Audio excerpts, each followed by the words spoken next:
الشيطان الرجيم. بسم الله الرحمن الرحيم. أفنظرون إلى الإبل كيف خلقت وإلى السماء كيف رفعت وإلى الجبال كيف نصبت وإلى الأرض كيف سطحت فذكر إنما أنت مذكر لست عليهم بمسيطر إلا من تولى وكفر فيعذبه الله العذاب الأكبر إن إلينا إيابهم ثم علينا حسابهم صدق اللہ. جیسے کہ آپ واقف ہیں اور ابھی اعلان کیا جا چکا ہے نماز کے بعد کہ آج محفل اخبار شناسی کی 770ویں نشست ہے اور یہ منعقد ہو رہی ہے حسب معمول بروز چہارشنبہ 14 ذی-القعدہ 1435 ہجری 10 ستمبر 2014 عیسوی کانفرنس ہال جامع مسجد عالیہ گن فاؤنڈری میں بعنوان اقبال کا فلسفہ خودی. حضرات، اس بات کی چندنا ضرورت نہیں ہے کہ میں مقرر صاحب ڈاکٹر عقیل ہاشمی کا آپ سے تعارف کرواؤں. اس کی وجہ یہ ہے کہ ان کے یہاں پر 100 سے زائد لیکچر ہو چکے ہیں اور اقبال شناسی میں نہیں ہوئے بلکہ تاریخ اسلام میں بھی ہوئے ہیں اور وہ ہمارے شہر کے نہیں بلکہ ریاست کے اور ریاست کے نہیں بلکہ ملک کے ایک جانے مانے اسکالر ہیں. اور آپ کو یہ سن کر بھی خوشی ہوگی کہ وہ کئی کتابوں کے مصنف ہیں. کتنے کتابیں ہیں جناب تصنیف؟ 26 کتابوں کے مصنف ہیں. اب آپ اندازہ لگائیے کہ اس دور میں شاید بہت کم لوگوں کو یہ اعزاز حاصل ہوگا اور اس کے لیے کس قدر مطالعے کی ضرورت ہے اور کتنی گہرائیوں میں جانے کی ضرورت ہے، کتنے حوالے پڑھنے کی ضرورت ہے، کتنے اسکالرس کو پڑھنے کی ضرورت ہے. آپ اس سے اندازہ کر سکتے ہیں کہ وہ یوں کہہ سکتے ہیں کہ علم و ادب کے سمندر میں غرق ہیں. تو میرے خیال میں آج ہمیں ان کا ہوئی خود کا دیا ہوا عنوان، جو آپ یہ بھی جانتے ہیں کہ ایک بین الاقوامی سطح پر مسلمہ ہے، اقبال کا فلسفہ خودی. اب میں اس کے اوپر زیادہ اس لیے نہیں بول سکتا کہ وہ خود آپ کو روشناس کروائیں گے، بلکہ آپ خود بھی اقبال کے فلسفہ خودی سے واقف ہیں. یہ بھی آپ جانتے ہیں کہ کئی ایسے محافل ہوتے ہیں، محافل کیا ممبر و محراب، parliament, assembly, panchayat, council, seminars, conferences, یہ کئی ایسے ہوتے ہیں کہ جس میں اقبال کو کوٹ نہیں کیا جاتا اور اقبال کو کوٹ کیا جانے میں ان کا سب سے اہم کلام سمجھا جاتا ہے. اس پہ روشنی ڈالی جاتی ہے کہ وہ خودی کے فلسفے کو انہوں نے کتنا جو ہے آشکار کیا ہے یا اس کے ہم کو واقف کروایا ہے خودی سے. تو لہذا میری گزارش ہے کہ آپ اس سے استفادہ کریں. آج بدقسمتی سے ہمارے مقررین ہمارے اقبال کا کلام سنانے کے لیے کوئی آپ سنائیں گے، تشریف لائیے. اقبال کا کلام سنانے کے لیے ہمارے معزز سامع نام فرمائیے. حافظ محمد وحید الدین. حافظ اللہ کا فضل ہے، حافظ صاحب سنا رہے ہیں. حافظ محمد سمیع الدین صاحب اقبال کلام پیش کریں گے. یہ نکالو. ٹھیک ہے، بعد میں کریں گے. بعد میں. شیطان الرجیم. بسم اللہ الرحمن الرحیم.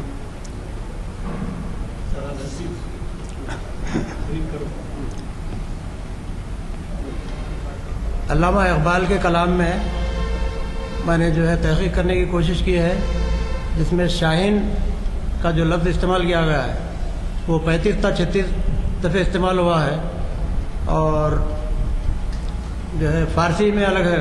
فارسی تو میں نہیں جانتا. اردو کلام میں جو ہے 35 تا 36 دفعہ جو ہے شاہین کا لفظ استعمال کیا گیا. تو ان کی ایک مستقل ایک نظم بھی ہے جس کا عنوان ہے شاہین، تو وہ میں آپ کے سامنے پیش کرنا چاہ رہا ہوں. شاہین کیا ہے وہ بھی جی. شاہین جو ہے ایک ایسا پرندہ ہے جو بڑا خوددار ہوتا ہے، اور اس میں صفات جو ہے اتنی زاہدانہ اور جو ہے بہرحال خودداری اس کی جو ہے زیادہ ہے. وہ جو ہے اپنا نشیمن نہیں بناتا، بلکہ جو ہے فقیرانہ زندگی گزارتا ہے. تو بہت سی ایسی صفات ہیں جو انہوں نے اپنے کلام میں جو ہے ذکر کیا. تو مستقل ایک نظم کا عنوان انہوں نے دیا ہے شاہین، وہ میں آپ کے سامنے پیش کر رہا ہوں. کیا میں نے اس خاک داں سے کنارہ جہاں رزق کا نام ہے آب و دانہ، بیاباں کی خلوت خوش آتی ہے مجھ کو، ازل سے ہے فطرت میری راہ بانا. نہ باد بہاری نہ گلچی نہ بلبل، نہ بیماری نغمہ عاشقانہ. خیابان یوں سے ہے پرہیز لازم، ادائے ہیں ان کی بہت دل برانہ. ہوائے بیاباں سے ہوتی ہے کاری، جواں مرد کی ضربت غازیانہ. ہمام و کبوتر کا بھوکا نہیں میں، کہ ہے زندگی باس کی زاہدانہ. جھپٹنا پلٹنا پلٹ کر جھپٹنا، لہو گرم رکھنے کا ہے ایک بہانہ. جھپٹنا پلٹنا پلٹ کر جھپٹنا، لہو گرم رکھنے کا ہے ایک بہانہ. اللہ وبرکاتہ. معزز بزرگوں، دوستوں، اقبال شناسی کے شہدائیاں آج جس عنوان پر آپ سے مخاطب ہونے کا شرف حاصل کر رہا ہوں وہ بجائے خود کچھ اتنا اہم ہے کہ بسا اوقات یہ سمجھ میں نہیں آتا کہ اقبال نے اپنی شاعری میں بلکہ نثر میں بھی انہوں نے خودی کے لفظ کو کچھ اتنا استعمال کیا ہے کہ حیرت ہوتی ہے کہ آخر اس خودی کے استعمال کا مقصد منشا کیا ہے. اقبال کی شاعری کے بارے میں سبھی جانتے ہیں کہ ان کی شاعری کا ایک مقصد تھا، اور وہ مقصد کچھ اور نہیں کہ ملت اسلامیہ میں اتحاد، اتفاق، جوش و ولولہ اور پھر ایمانی قوت کے ساتھ ساتھ رسول اکرم صلی اللہ علیہ وسلم کی محبت کو جاں گزی کریں. اصل بات اگر غور کر کے دیکھیں تو اقبال نے جس انداز سے اپنی شاعری کی، خواہ وہ فارسی ہو کہ اردو، ابتدا میں انہوں نے فارسی کلام میں اپنا اظہار خیال کیا، لیکن بعد میں انہوں نے محسوس کیا کہ اردو داں طبقہ بھی اسے کما حقہ واقف نہیں ہو رہا ہے، اس لیے غالب ہی کی طرح انہوں نے بھی اردو میں اپنی نظمیں اور اپنے کلام کو پیش کرنے کی کوشش کی. میں یہ بات کہنے جا رہا ہوں کہ اقبال نے خودی کے لفظ کو اس انداز سے استعمال کیا کہ محسوس یہ ہوتا ہے کہ ان کے مطمع نظر وہ انسان کا سیلف یا ایگو نیس، جس کو ہم کہتے ہیں انانیت، اس کی تشریح یا اس کی تفصیل کو پیش کرنا تھا. اگر دیکھا جائے تو اقبال نے دو لفظوں کے درمیان اپنی پوری شاعری یا پوری مقصدیت کو سامنے رکھا. ایک لفظ ہے عشق اور دوسرا لفظ ہے خودی. بلکہ میں کیا بڑے بڑے مفکرین اور فلاسفرز نے اس طرف اشارہ کیا کہ اقبال نے جہاں عشق کا نام یا عشق کا استعمال کیا ہے اس کا مقصد بھی یہی تھا کہ وہ خودی کا استعمال کر رہے ہیں. یعنی وہ مترادف لفظ ہے.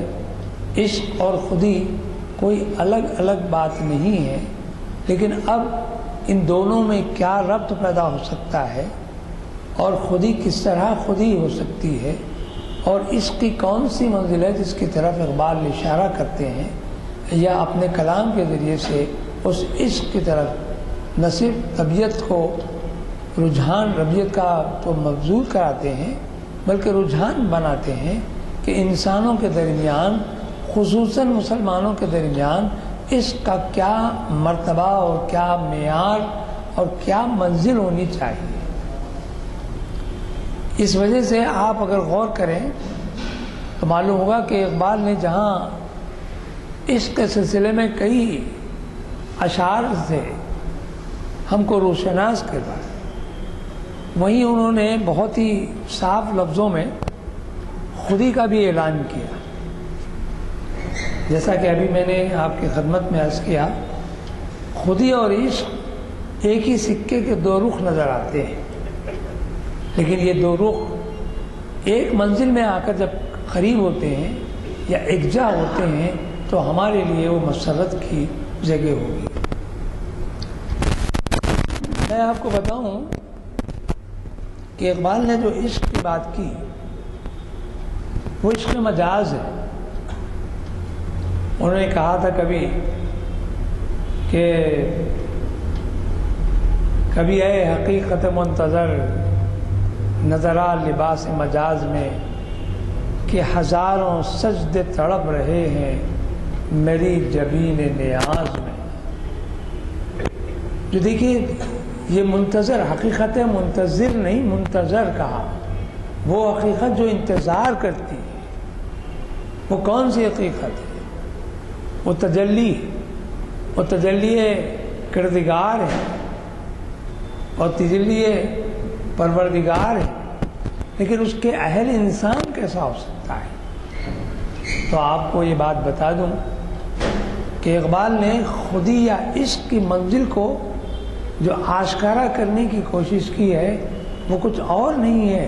انہوں نے انسانوں کو بالخصوص مسلمانوں کو نیابت الہی کا حقدار ہی نہیں بلکہ اس کا اہل بنایا.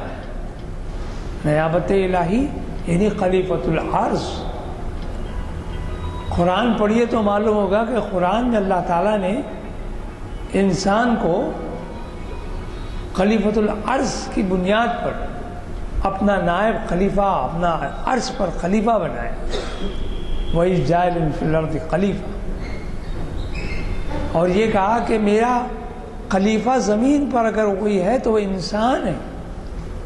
وہ انسان جو اپنے صفات کی بنیاد پر اس حق تعالیٰ کا نمائندہ بن کر زمین پر آ رہا ہے.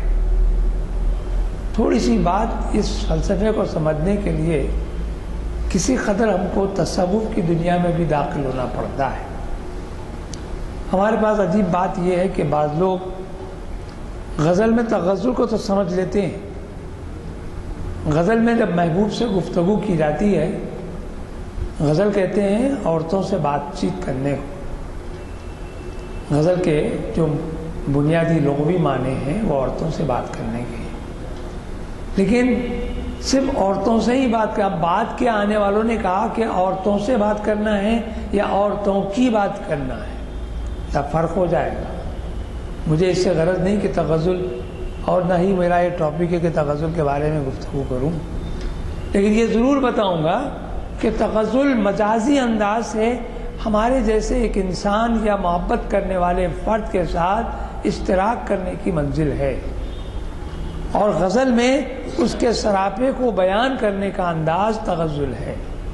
اس کے عشوے، اس کے غمزے، اس کے ناز، اس کے ادا، اس کی گفتگو، اس کا چھل، اس کا سمجھیے کہ محبت آمیز رویہ، کبھی نفرت کبھی محبت، کئی جذبات کے ساتھ اس کے ہر پہلو، ہر رخ، ہر جہت کو جب آشکارا کیا جاتا ہے غزل کے انداز میں، لفظیات کے انداز میں، تشبیہ و استعارے کے ذریعے سے، تو پھر وہ تغزل ہے۔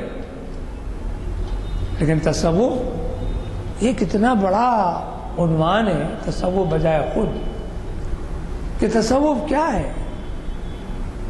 حضرت وطن مجھے یاد آئے، ہمارے دکن کے ایک بہت مشہور صوفی بزرگ گزرے ہیں، انہوں نے تصوف کی تعریف میں ایک شعر کہا کہ ہے یہ علم تصوف کا خلاصہ، ہے یہ علم تصوف کا خلاصہ، محمد نام ہے دین خدا کا۔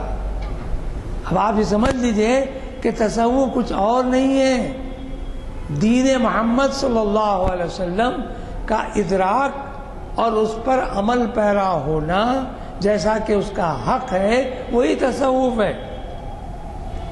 اب ہمارے پاس اب تصوف کی کئی بنیادوں پر کئی خانوادے موجود ہیں، ہمارے پاس سلسلے موجود ہیں، ان سلاسل کی تعلیمات الگ ہیں، ان سے وابستگی کے انداز الگ ہیں، ان سے پابندی کے بعد اپنے آپ کو ان سے مربوط اور مضبوطی کے ساتھ ان کے دامنوں کو تھامنے کا بھی منشا ہمارے سامنے آ جاتا ہے۔ یہ سب باتیں اس ایک مرکز پر یا اس ایک نقطے پر آ کر ٹک جاتی ہیں جس کا نام دین محمد صلی اللہ علیہ وسلم۔ دین محمد کیا ہے؟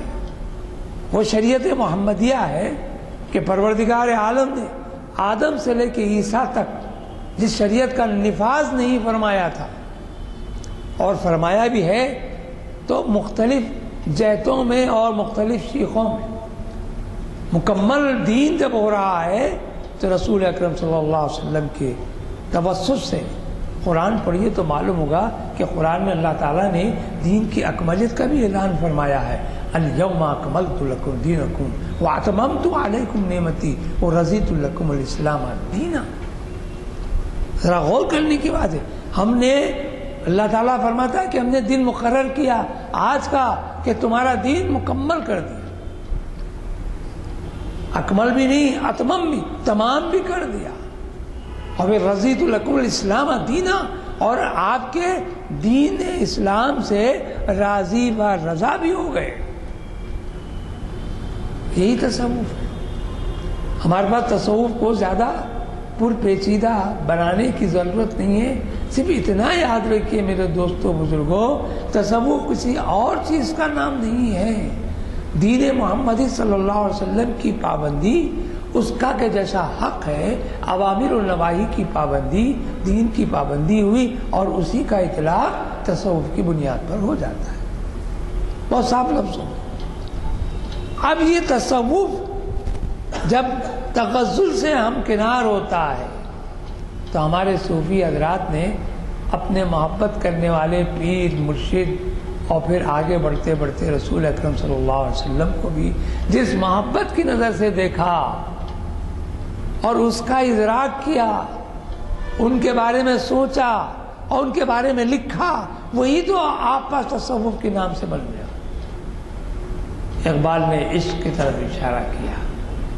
کون سا عشق؟ وہ عشق جس کے بارے میں خود اقبال کی زبان میں کہ کہا کہ مشہور شعر ہے اقبال کا، آتش نمرود میں عشق، آتش نمرود میں عشق کیا ہو رہا ہے؟ کود گیا، بے خطر کود پڑا، وہ بھی نہیں، بے خطر کود پڑا آتش نمرود میں عشق، عقل ہے محو تماشائے لبے بام بھی۔ عقل و عشق کا جو معرکہ ہے وہ اقبال کے پاس موجود ہے۔ آپ بال جبریل اٹھا کے دیکھ لیں، بانگ درا میں نہیں، بال جبریل میں عقل و عشق کا معرکہ موجود ہے۔ پھر عشق پر تو کئی اشعار ان کو ملیں گے، اور ایسے ایسے اشعار ملیں گے کہ عقل ہماری پریشان حیران ہو جاتی ہے۔ آخر اس کا منشا کیا ہے؟ تو معلوم ہوا کہ وہ چاہتے ہیں کہ اس عشق سے انسانوں کو عام طور پر خصوصاً مسلمانوں کو واقفیت دلائیں کہ جس اس کا منشا مقصد یہ ہے کہ خلیفۃ العرض کی بنیادوں پر وہ انسان اور مسلمان کھڑا ہو جائے۔ تو اب یہ آپ دیکھیے کہ اقبال نے جب خودی کی بات کی تو گیا انہوں نے عشق کی بات کی. اب خودی کے بارے میں تھوڑی سی وضاحت میں یہ کر دوں. ہر انسان کا ایک انر کانشسنس ہوتا ہے، اس کو ضمیر کہتے ہیں، جس کو ہم نفس کہتے ہیں، جس کو ہم جی کہتے ہیں. ہمارا نفس، ہمارا جی، ہمارا جو انر کانشس ضمیر ہے وہ ہر ایک کا اپنی اپنی وسعتوں کے ساتھ، اپنی اپنی پوری قوتوں کے ساتھ ابھرتا ہے. اور کسی کا نفس عام زبان میں اگر میں کہوں تو بڑا موٹا ہے، بہت شدید ہے، وہ کبھی جھکنے پر مائل نہیں ہوتا. بعضوں کا نفس بڑا شریر ہے، بعضوں کا نفس بڑا کمزور ہے، بعضوں کا نفس بڑا ملائم ہے، نرم ہے. معلوم ہوا کہ فطرت کے ہر منزل میں جو نفوس ہیں وہ تمام کے تمام الگ الگ انداز کے ہیں. اور جن بزرگوں کو ہم نفوس قدسیہ کہتے ہیں وہ عام نفس نہیں ہوتے. وہ نفوس قدسیہ انہی کو کہا جاتا ہے کہ جن کے نفس ان کے قابو میں ہوتے ہیں، ان کے کنٹرول میں ہوتے ہیں. اور یہ کنٹرول کیسا ہوتا ہے؟ تو معلوم ہوا کہ نفس پر جبر کیجئے. انیس نے شاید، ذوق نے شاید لکھا تھا، بڑے موذی کو مارا، نفس امارہ کو گر مارا. نہنگو، نہنگ کہتے ہیں مگرمچھ کو، نہنگو اژدہو شیر نر مارا تو کیا مارا. اور بڑے موذی کو مارا جو نقصان پہنچا، ایذا پہنچانے والا موذی، بڑے موذی کو مارا، نفس امارہ کو گر مارا. یہ نفس امارہ کو مارنا ہمارے پاس سورہ 4 پارے میں دیکھیے، لن تنالوا البر حتی تنفقوا مما تنفقون. ذرا غور کر لیجیے، نفس کی کئی قسمیں اللہ تعالیٰ نے بھی بتائی ہیں. تو اللہ تعالیٰ کے پاس انسان کا جو حیولہ ہے، انسان کا جو جسد ہے، انسان کا جو وجود ہے وہ کسی اور انداز کا نہیں ہے. وہ تمام کا تمام پروردگار کی ذات اقدس اور ذات واجب الوجود. ایک لفظ ہوتا ہے تصوف میں واجب الوجود، جو صرف اور صرف پروردگار ہی کے بارے میں کہا جاتا ہے، اور ہمارے بارے میں کہا جاتا ہے ممکن الوجود. یہ اصطلاح ہے. تو معلوم ہوا کہ پروردگار کا جو وجود ہے وہ ذاتی ہے. اس کے تمام صفات کا اگر کوئی مظہر بن کر ہمارے سامنے آیا تو وہ خود انسان ہے. تو معلوم ہوا کہ پروردگار نے اپنی ذات کے صفات کی کیفیات کا مظہر بنا کر انسان کو دنیا میں بھیجا، اور ان صفات کا مظہر ہی اس کا خلیفہ ہو سکتا ہے. میں اکثر کبھی کبھی گفتگو کے دوران شاید میں نے کبھی کہا ہوگا کہ جب کوئی ایک پہلوان سمجھ لیجیے اپنے کسی شاگرد کو خلیفہ بنانا چاہتا ہے تو وہ تمام اس کے میرٹس اور ڈیمیرٹس دیکھے گا. اس کی تمام صلاحیتوں پر اس کی نظر رہے گی کہ میرے کئی شاگرد ہیں، ان میں سے میرا خلیفہ کون کہلا سکتا ہے. تو پھر وہ تمام شاگردوں کا امتحان لے گا، تمام شاگردوں کی صلاحیتوں پر غور کرے گا، اور پھر اس کے بعد کسی ایک منتخب کو ایسا پائے گا کہ جس کا انتخاب اس کے لیے نہ صرف قابل قبول ہی نہیں بلکہ باعث عزت و شہرت بھی ہو. ایک نہایت ہی دبلا پتلا کمزور سا شاگرد لاکھ اپنی قوتوں کے ساتھ مظاہرہ پہلوانی کا کر رہا ہے، وہ اس کا خلیفہ نہیں بن سکتا. ہاں، وہ خلیفہ بنانے کے لیے اس کو جن چیزوں کی ضرورت ہے کسی اور میں نظر آئے تب وہ اپنا خلیفہ اس کو بناتا ہے. یہ انسانی فکر ہے. استاد اپنے شاگردوں میں سے اپنا جانشین اسی کو بناتا ہے جو اس کا اہل ہوتا ہے، سبھی کو اپنا جانشین نہیں قرار دیتا. بالخصوص شاعری کی دنیا میں آپ دیکھتے ہوں گے، آپ محسوس کرتے ہوں گے، آپ کا تجربہ اس بات کی شہادت دیتا ہوگا کہ جس استاد شاعر کا شاگرد جانشین کہلاتا ہے وہ بالکل اس کے ہم پایا، ہم پلہ، ہم نشینی کا پورا حق ادا کرنے والا ہوتا ہے. تبھی تو وہ جانشین ہوگا. تبھی تو وہ خلیفہ کہلائے گا۔ تو کیا پروردگار عالم جب انسان کو زمین پر اپنا خلیفہ بنا کر بھیج رہا ہے انسان کو، تو کیا اس کی صلاحیتوں کا اس نے غور و فکر نہیں کیا ہوگا؟ یقیناً۔ تو پھر معلوم یہ ہوا کہ پروردگار نے انسان کو اپنے صفات دے کر انسان کو اپنا خلیفہ بنا کر بھیجا، اور یہ خلیفہ اس کا مظہر بن کر سامنے آیا۔ عشق، یہ عشق نہیں آسان جگر نے کہا، یہ عشق نہیں آسان، اتنا ہی سمجھ لیجیے ایک آگ کا دریا ہے، وہ ڈوب کر جانا ہے۔ ایک شرط ہے اس میں، شرط کیا ہے؟ ڈوبنا ہے۔ عشق میں ڈوبیے، تیر کر جانا نہیں ہے۔ عشق میں جس قدر آپ غوطہ زنی کریں گے، شناوری کریں گے، اتنے ہی لال و جواہر آپ کے ہاتھوں لگیں گے۔ تو معلوم ہوا اقبال نے جب خودی کے فلسفے کو آشکارا کرنے کی ٹھانی تو ان کے سامنے عشق سامنے تھا۔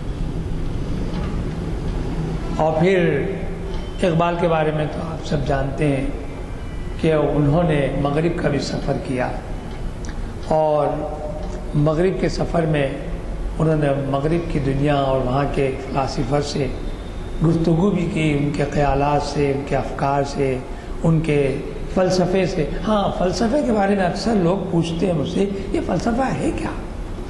فلسفہ فلسفہ فلسفہ، یہ کیا فلسفہ ہے؟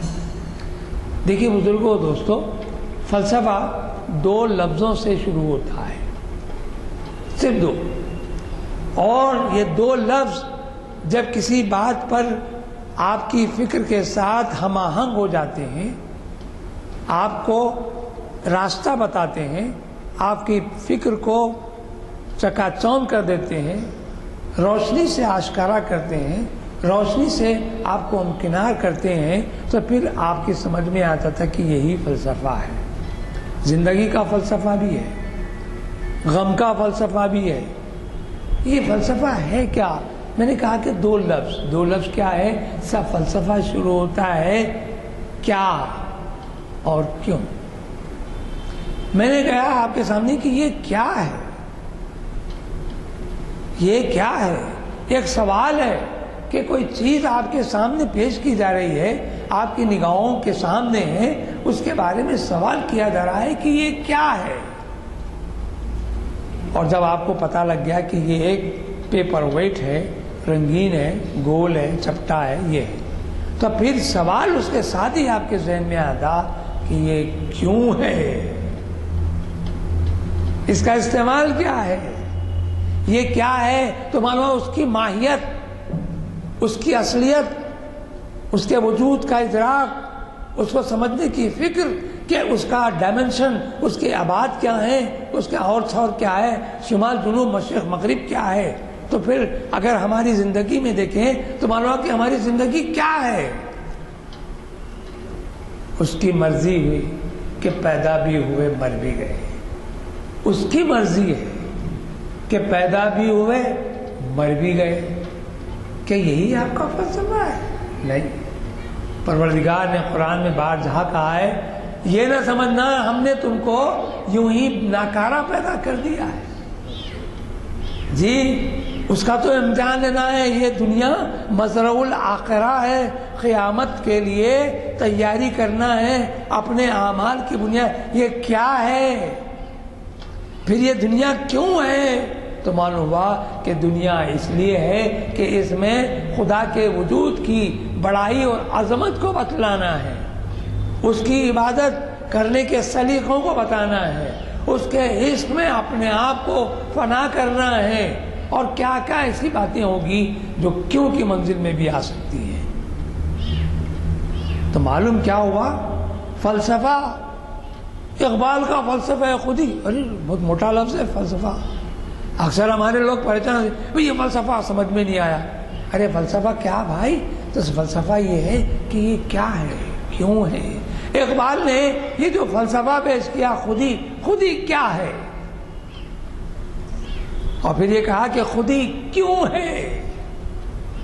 یہ خودی کیا ہے یہ سمجھنا ہو تو پھر اقبال کو پڑھیے، اور اقبال کے اس عشق کو پڑھیے کہ جس عشق کے بارے میں اقبال نے بارہا مقامات پر، کئی مقامات پر اس کی شرح کی ہے، بے شمار اشعار۔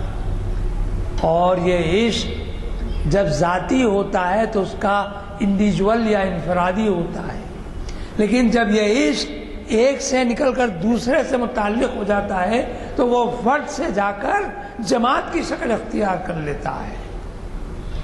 تو اقبال نے صاف لفظوں میں بہت صاف سمجھ کی، رب فرد قائم، ربط ملت سے ہے تنہا کچھ نہیں۔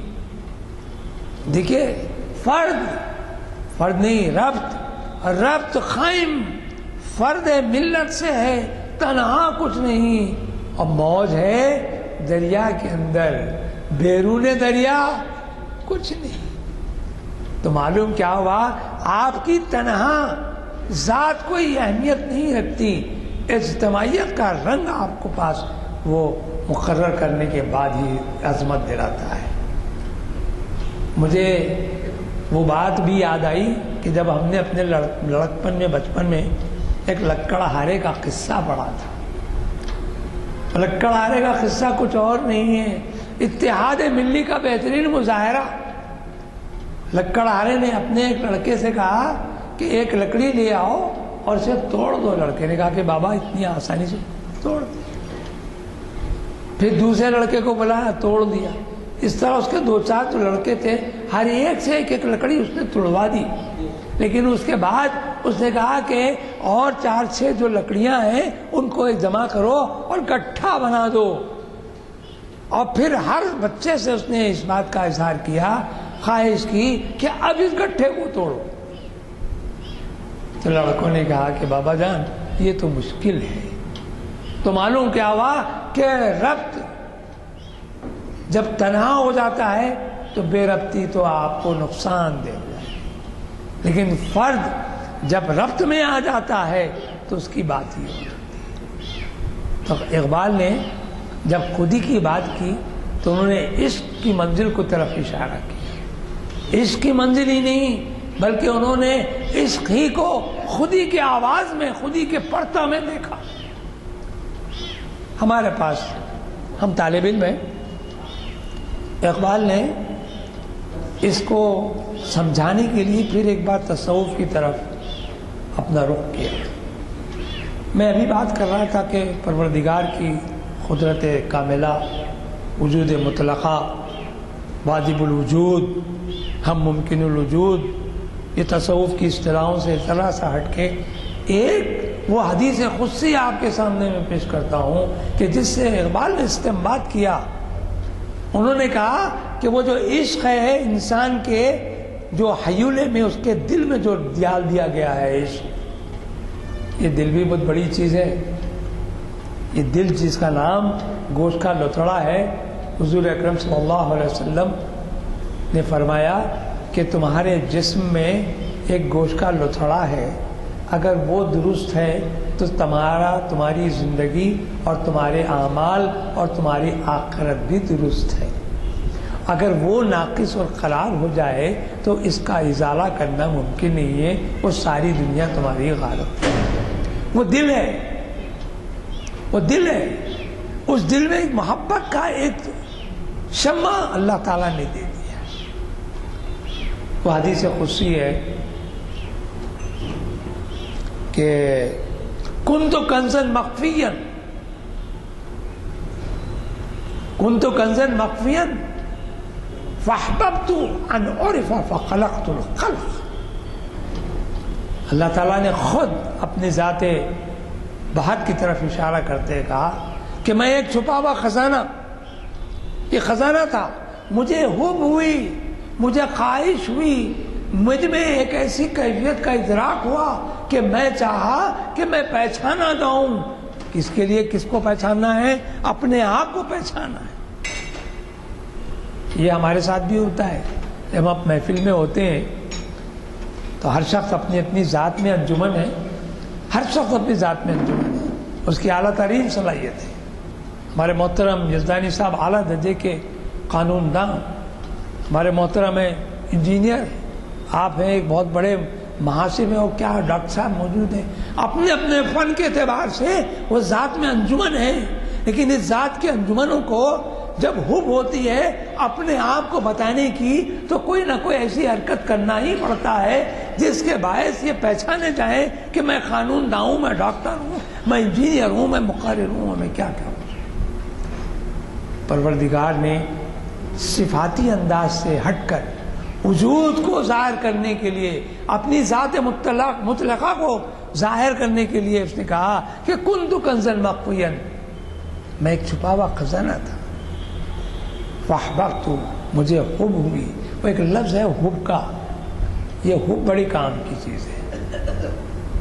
پوری قرآن پڑھیے کہ عشق کا لفظ نہیں ملے گا، پوری قرآن پڑھیے، محبت کا بھی شاید لفظ نہیں ملے گا، لیکن حب کا لفظ ملے گا جو اس کا مشتق ہے، اور وہیں سے حب نکل آتی ہے۔ اور پھر مشہور آیت ہے قل ان کنتم تحبون اللہ فاتبعونی یحببکم اللہ یغفر لکم ذنوبکم۔ کہہ دیجئے اے پیغمبر برحق، قل، یہ قل کی بڑی کرامت ہے ہمارے پاس قرآن میں، جہاں کہیں پروردگار کو اپنے نبی کے دہن مبارک سے کچھ ارشادات سننا چاہا تو خل کے لفظ کا استعمال کر لیا، اور جہاں کہیں خل کیا وہاں عوام الناس کو مخاطب کیا۔ ایھا الناس جب کہا تو عوام الناس کہا، ایھا المومنین کہا تو مسلمانوں کی طرف اشارہ کیا، لیکن خل جب کہا تو نبی محترم کی طرف اشارہ کیا اور فرمایا کہ قل، اے نبی محترم کہہ دیجئے، کیا کہیے، ان کنتم تحبون اللہ، کہ اگر تم اللہ سے محبت کرنا چاہتے ہو تو کیا کرو، فاتبعونی، یہ نی یا کی جو ضمیر ہے، یا معروف کی جو ضمیر ہے، نی، میری طرف، میری اتباع کرو۔ میں ابتدا میں آپ کو کہہ چکا ہوں کہ ہمارے پاس اتباع رسول، شریعت کی پابندی ہی دین کا حصہ ہے۔ ساتھ توحید کے اقرار رسالت کا بھی ہو۔ ایک صوفی وزیر نے کہا کہ ساتھ توحید کے اقرار رسالت کا بھی ہو، اور جس کو اقرار رسالت نہیں، ایمان نہیں۔ دیکھیے، لا الہ الا اللہ پڑھنے والے ساری کائنات میں آپ کو مل جائیں گے، اور کوئی کمال نہیں ہے، لا الہ الا اللہ پڑھنے والے بہت مل جائیں گے۔ دیوڈو اکٹھے بول کے لا الہ الا اللہ کی طرف ہی اشارہ کر رہا ہے وہ، لیکن مشرک ہے،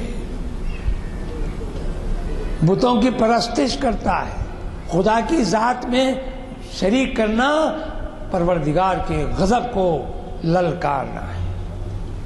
اللہ تعالیٰ کو دو چیزیں ناپسند ہیں، ایک وہ کہ جو اس کی ذات میں شریک کرتا ہے، اس کی وحدہ لا شریکی کی کیفیت کو للکار کرتا ہے، چیلنج کرتا ہے، اور دوسری کیفیت یہ ہے کہ اس کے رسول اکرم محترم نبی محترم کو رحمت اللہ عالمین کو کوئی اور نظر سے دیکھ لے، ادب کا منشا پورا نہ ہو۔ تو کیا ہے، قل ان کنتم تحبون اللہ فاتبعونی یحببکم اللہ، فاتبعونی یحببکم، تو کیا ہوگا، اگر تم میرے سے محبت کرو، میری اتباع کرو گے تو اللہ کیا کرے گا، تم سے محبت کرے گا۔ فاتبعونی یحببکم اللہ، اللہ تم سے محبت کرے گا، اور محبت کرنے کا نتیجہ کیا، یغفر لکم ذنوبکم، تمہارے گناہوں کو بھی معاف کرے گا اور تمہاری مغفرت بھی کرے گا۔ تو کہا یہ کہ حب تو کیا ہے، کنت کنزا مخفیا فاحببت ان اعرف فخلقت الخلق۔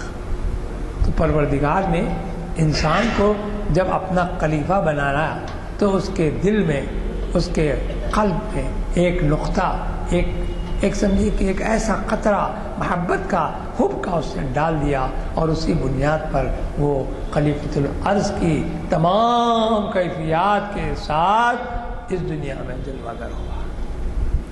اقبال نے جب خودی کی بات کی تو انہوں نے صاف لفظوں میں کہا کہ آدم سے لے کر رسول اکرم صلی اللہ علیہ وسلم تک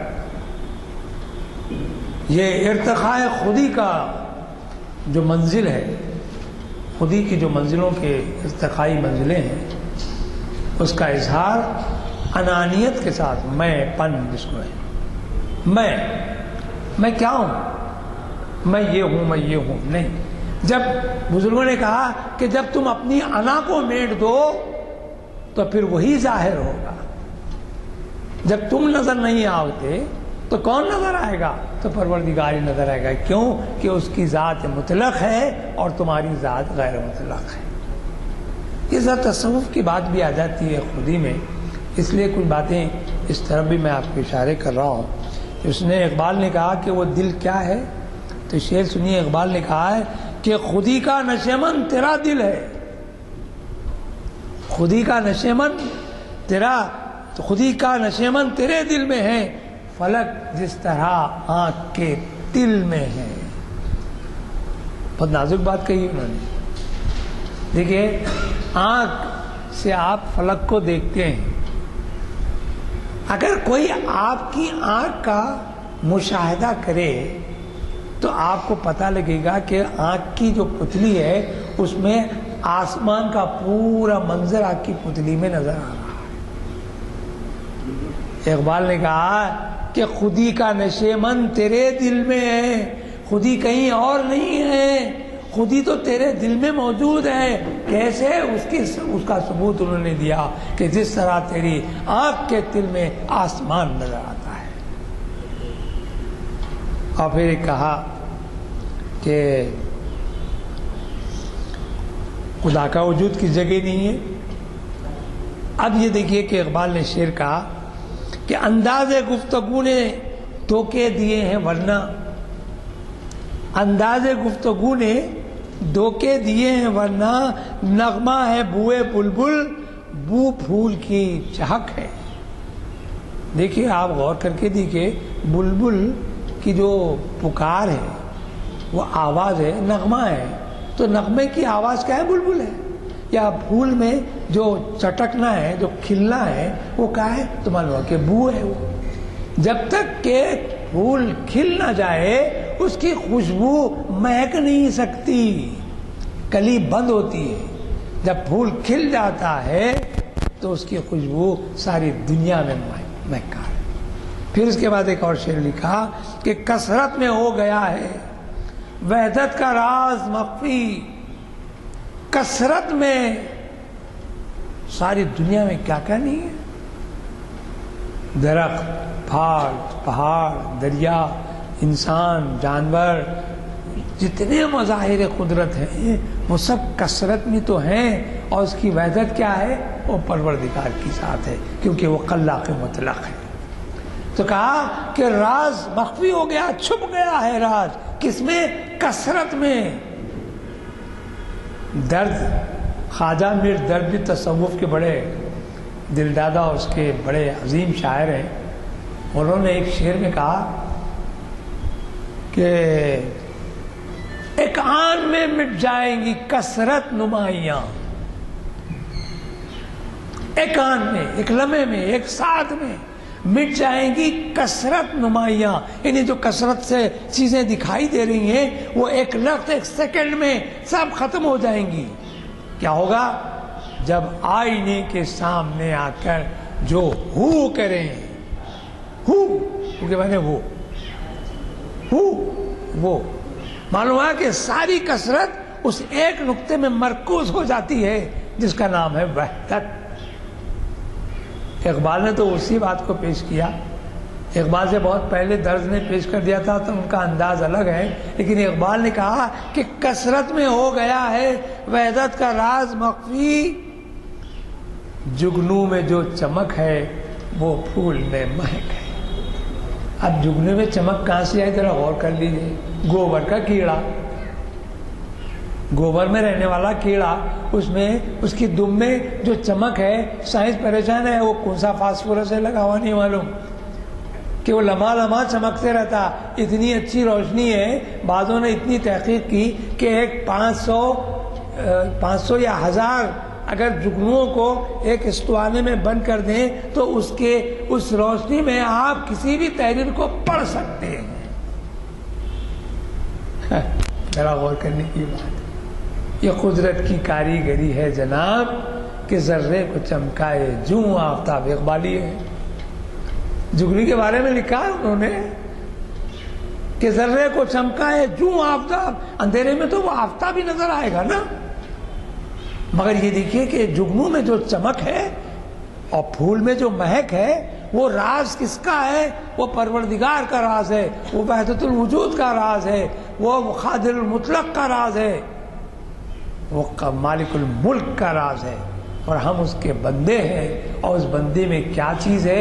اس خودی کو انہوں نے ڈال دیا. خودی کیا ہے؟ تیرا نشیمن بنا ہوا ہے. کس کا؟ پروردگار کی محبتوں کا.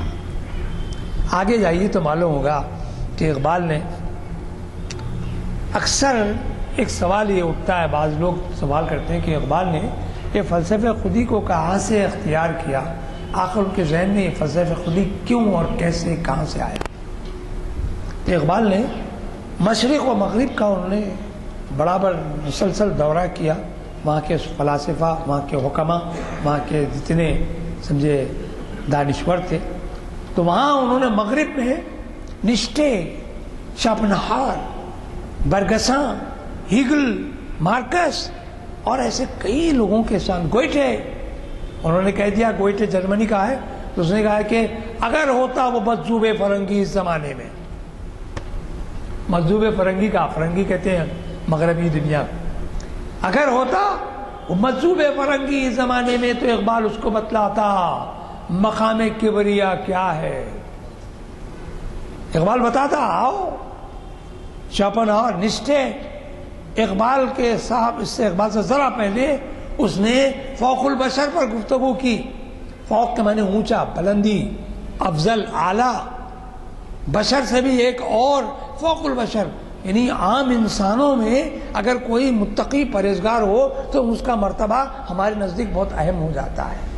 اور اگر کوئی شخص کرامتیں دکھانے لگے، یعنی وہ تمام چیزیں جس کو ہم معجزے کی دنیا میں اگر کہیں، جہاں عقل عاجز آ جاتی ہے، جہاں وہ معجزہ ہے. لیکن کرامت بھی یہ ہوتی ہے کہ عام انسانوں سے وہ سرزد نہیں ہوتی. جو اہل اللہ ہوتے ہیں، جو پروردگار کے مقرب ہوتے ہیں، اس کے محبوب ہوتے ہیں. تو اس وجہ سے اقبال نے اس کی طرف اشارہ کیا ہے، کار سازوں کا آفری کا، کہ ان کا ہاتھ ہے اللہ کے. اللہ کا ہاتھ کا ید اللہ فوق ایدیہم، اللہ کا ہاتھ سب کے ہاتھوں پہ اوپر ہے. ارے کہاں ہے اللہ کا ہاتھ بھی ہے؟ اللہ تو ایسا ہے کہ وہ بے نیاز وجود ہے. یہ تمام کیفیات کو سمجھنے کے لیے اقبال کی خودی کو سمجھنا، اقبال کے عشق کو سمجھنا ضروری ہے. تا وقت کہ آپ کے ذہن میں یہ تمام پردے چاک نہیں ہو جاتے، تب ان کی عقل میں اور سمجھ میں آپ کے نہیں آ سکتا کہ اقبال کہنا کیا چاہتے ہیں. جہاں مغرب میں انہوں نے ہیگل، نشٹے، ہیگل، برگساں، گوئٹے، ان لوگوں کے افکار سے اکتساب کیا، ٹھیک ٹھیک انہوں نے مشرق میں جب نظر دوڑائی تو وہاں فرید الدین عطار نظر آئے، جلال الدین رومی نظر آئے، امیر خسرو نظر آئے، حافظ نظر آئے، عرفی نظر آئے. ان لوگوں کی کیفیات کا عالم یہ تھا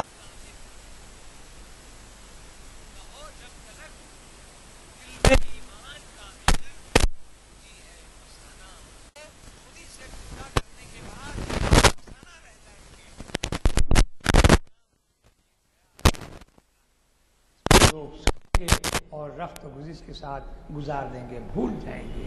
اس لیے اقبال نے کہا کہ خودی کیا ہے؟ یہ خودی وہ کچھ اور نہیں ہے، تیری اپنی پہچان ہے. اور اس خودی کا پہچان پیدا کرنے کے لیے تجھے اس عشق کی ضرورت ہے جس کے لیے پروردگار نے اپنی ذات اقدس سے صفات کا ایک مظہر بنا کر تجھے انسان کو خلیفۃ الارض کی سمجھے کہ منزل میں لا کر کھڑا کیا.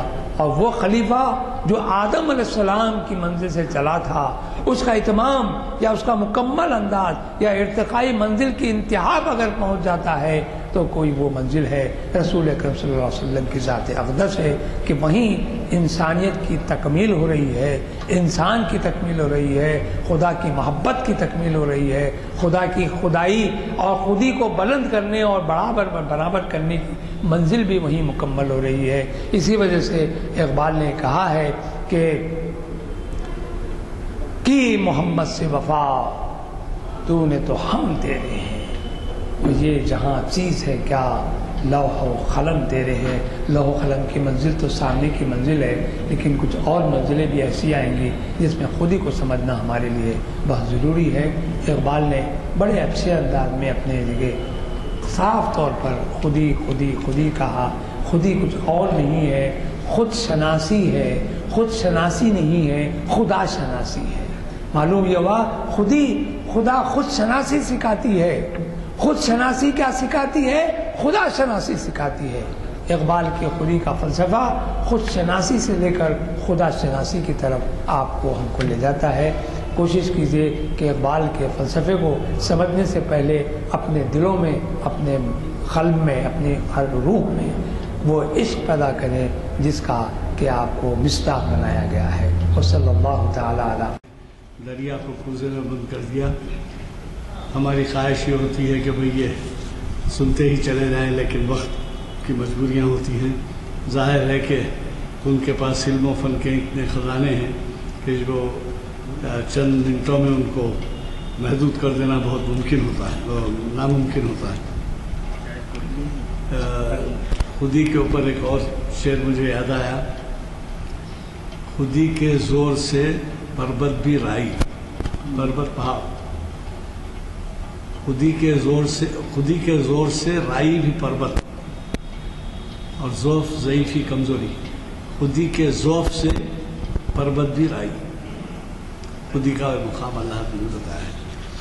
حضرات، آج کے خطاب کے لیے ہم مشکور ہیں کہ اتنے زیادہ اہم عنوان پر ہمارے مخرج صاحب نے اپنی تیاری سے ہمیں خطاب کیا۔